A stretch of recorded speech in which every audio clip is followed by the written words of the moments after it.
Oye, ¿y si el agotamiento que se siente en el trabajo no fuera un fallo personal, sino un problema de diseño? Pues de eso va esto. Hoy vamos a destapar el coste oculto del trabajo y, sobre todo, la ciencia que lo explica. Seguro que a todos nos suena esta sensación, ¿verdad? Acabar el día de trabajo y sentir que no queda energía para absolutamente nada más. Estar, vamos, completamente fundido. Pues resulta que para esa sensación hay una explicación científica, y lo más interesante es que saca a la luz una serie de riesgos, digamos, ocultos, que están ahí en casi cualquier puesto de trabajo imaginable. Vale, vamos a meternos en harina. En el fondo todo esto se reduce a dos tipos de desgaste muy diferentes. Por un lado, el físico y por otro, el cognitivo. La ciencia que se encarga de todo esto es la ergonomía. Y su idea de base es, la verdad, bastante revolucionaria. Consiste en diseñar el trabajo para que se adapte a la persona, y no al revés, que es lo que suele pasar. O sea, la meta no es encontrar a la persona perfecta para un trabajo, sino crear un trabajo que sea bueno para la persona.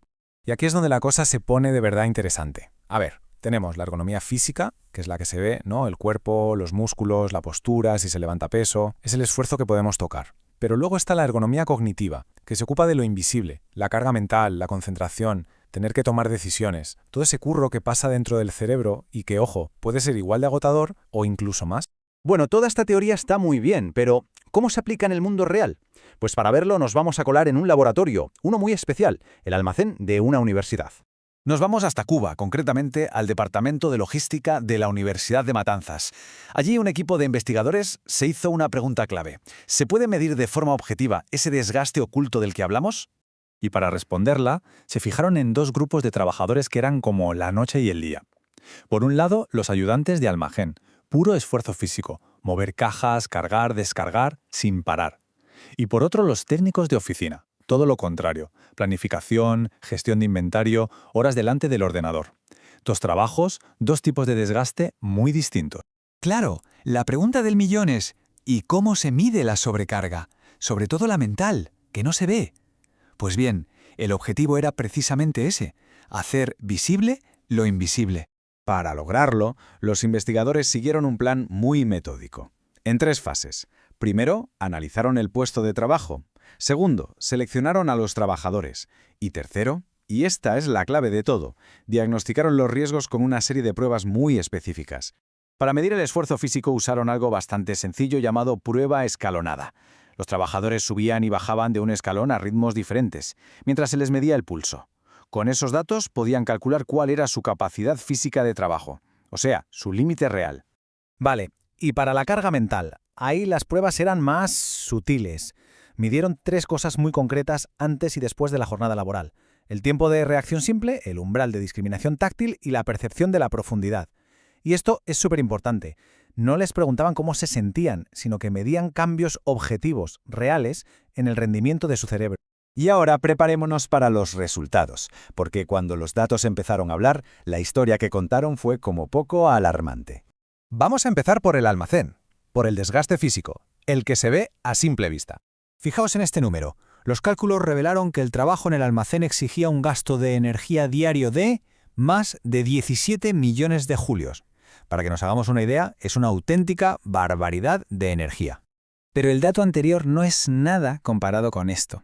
Aquí vemos el verdadero problema, el desajuste total. El trabajo exigía esos casi 18 millones de julios, pero la capacidad física real de los trabajadores no llegaba ni a la mitad, ni a la mitad. Esto significa que cada día estaban trabajando con un déficit de energía bestial. No es que acabaran cansados, es que el trabajo, objetivamente, estaba por encima de sus posibilidades físicas. Vale, dejamos el almacén y nos vamos a la oficina, a ver qué pasaba con ese desgaste silencioso, el mental. A ver, estos grafitos miden básicamente cómo de intenso es el trabajo para el cerebro. No hace falta ser un experto para ver el mensaje, mirad qué altas están esas barras. Tareas como analizar información o preparar informes representaban una carga mental enorme, día sí y día también. Y por si quedaba alguna duda, aquí tenemos la prueba definitiva. Esta tabla resume los resultados de las pruebas que les hicieron. El resumen es demoledor. Todas y cada una de las trabajadoras de oficina mostraron signos objetivos de fatiga en al menos 2 de las 3 pruebas. El diagnóstico era claro y no dejaba lugar a dudas. Sobrecarga mental. Claro, con un diagnóstico tan contundente no te puedes quedar de brazos cruzados. Había que pasar del análisis a la acción, y rápido.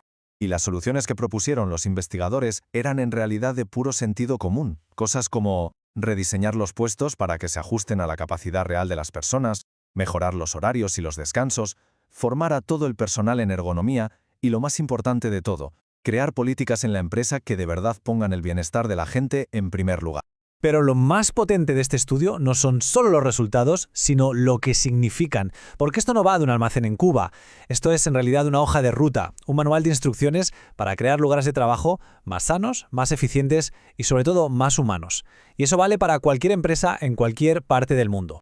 Así que, al final, todo esto nos deja con una pregunta flotando en el aire. Una pregunta que quizá deberíamos hacernos más a menudo. ¿Están nuestros trabajos diseñados para que podamos crecer y prosperar en ellos? ¿O simplemente para que logremos sobrevivir hasta el final de la jornada?